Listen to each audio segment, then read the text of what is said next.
Boker Tov, Erev Shabbat Shalom.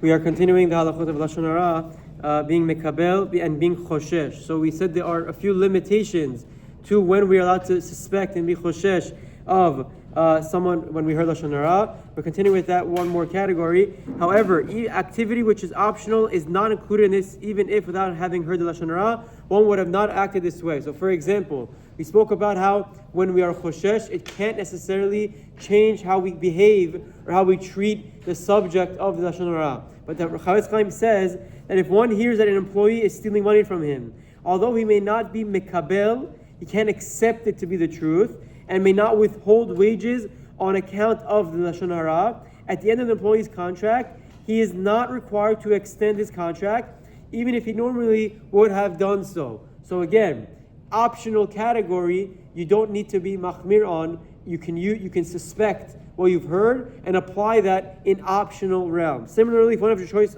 of different stores to shop at, you can shop from a few different supermarkets, and he hears that one supermarket is stealing from his employees, doesn't pay people on time, using stolen products, whatever it may be. All of that isn't confirmed. It's just Lashon Hara at this point. He's allowed to say, I don't even want to enter that situation. I'm going to shop at the neighboring store that I have heard good things about. Again, he's not. These are all optional activities, so he can be choshesh. He can use the suspicion he has and avoid any interaction. Says the Chafetz Chaim. Category number 3 is Chashash with Rechilut. One is permitted to be choshesh for information he receives via Rechilut that someone wants to harm him or his assets, as with Lashon Hara, with the same limitations listed above. In essence, he may not believe the information or act upon it, other than that to take the steps to protect himself or others from a potential threat. The Chafetz Chaim brings this in Lashon Hara,